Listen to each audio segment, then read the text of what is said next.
My name's Suzanne Laba, and I am a shelter volunteer, and I have been for the past 14 years.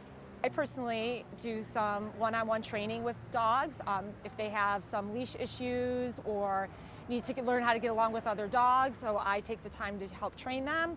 All of us as volunteers, we walk the dogs, we socialize the dogs, we take them to adoption events off-site. We market them for adoption. We put them on Pet Finder. We, take them out in the community. Pretty much, we are the advocates for these animals. I've been a volunteer with the City of Buffalo Animal Shelter for about 3 years now. And all I work with is cats. I love the dogs, but there's so much to do that we tend to divide into cat people and dog people.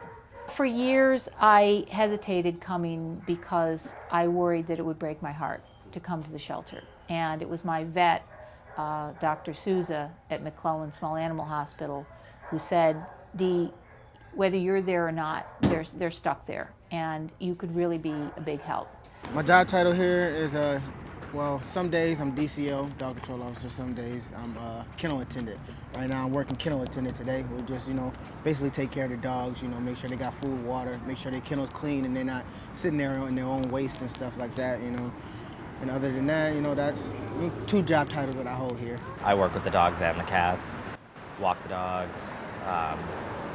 They need a lot of socialization, and it's sad when you see dogs that have been here some of them have been here over a year.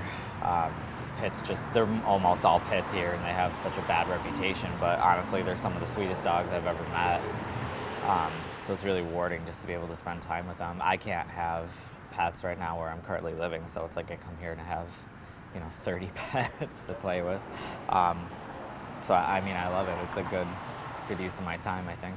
I come here pretty much every Saturday from about 9:30 to about 2:30, and I also volunteer at PetSmart, the PetSmart on Elmwood, because we have what we call satellite locations. And cats who have been here for a while, who have not been adopted and are in front of the list, we send them to a satellite location. So PetSmart on Elmwood is one. Elmwood Pet Shop on Elmwood Avenue is another. They have a condo for our cats. The Walden Galleria, the SPCA, has a condo just for the City of Buffalo Animal Shelter cats. Pine Woods Vet Clinic has a condo. We try and get the cats, we try and spread them around. If they're not adopted at PetSmart, then we try a different location. I build a bond with every last animal in here. Every last animal in here is something, God has a part of me, every last animal that comes in and out. I work with the dogs, work with every single last dog in here every day, so it's hard not to catch, at least a small bond with them, I'm a dog lover. I love dogs. I've had dogs since I was not even able to talk, so, it makes me feel good, being here, and doing what I do.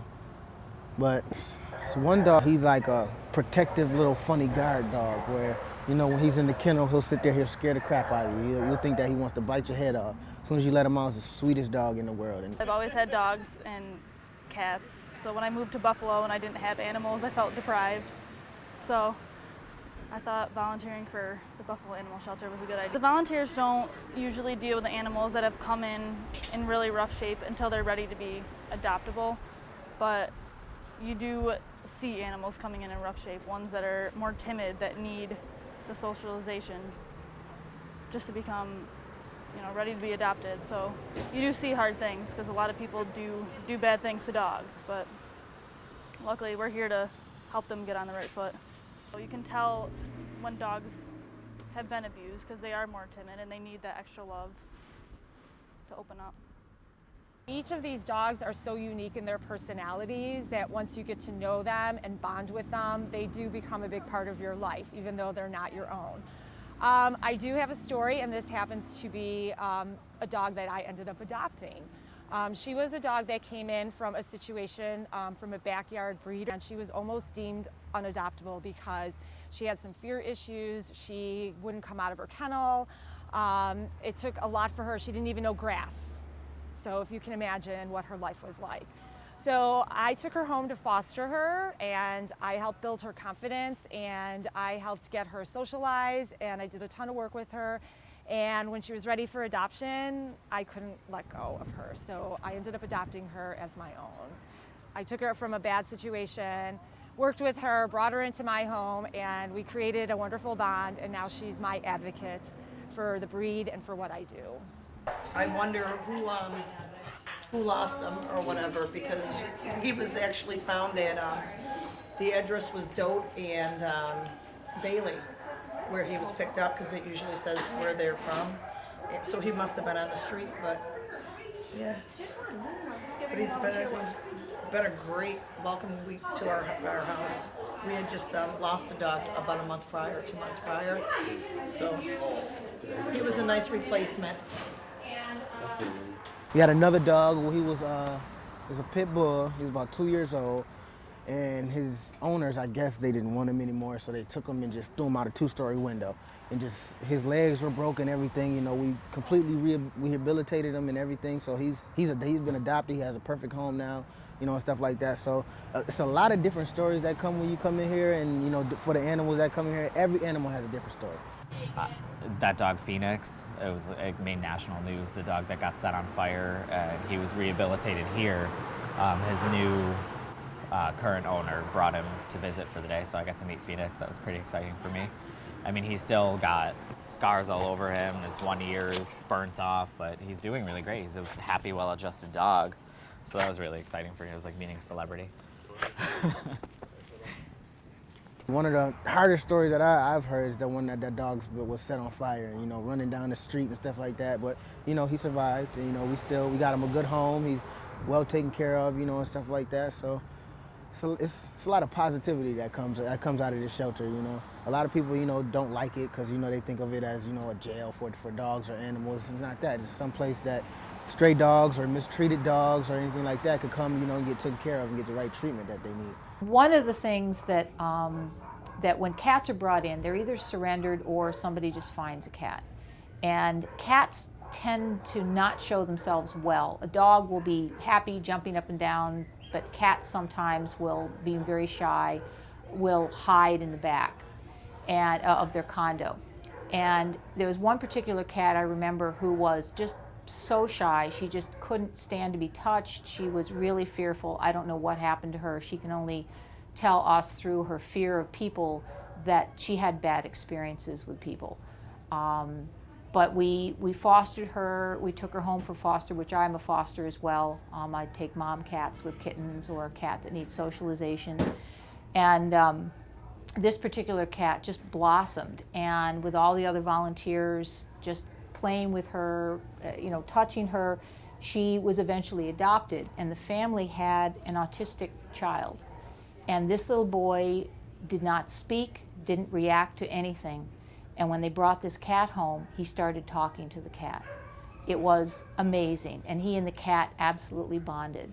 And I've heard stories like that before where animals will bring an autistic child out from their shell, and it was really an amazing story. It's nice when they get adopted, but it is a little sad for me because I don't get to see them anymore. So it's, you know, it's bittersweet, but you do form bonds. Everyone has their favorites. But yeah, I mean, I try to take out as many of the dogs as I can. Obviously, size can be an issue for someone my build. I'm a little hesitant to take out the dog that's walking me instead of me walking the dog. But yeah, I mean, it's really, really easy to fall in love with the dogs. And if I had the means, I would take probably 2 or 3 of them. And oh, I don't know. Like her, I love her already.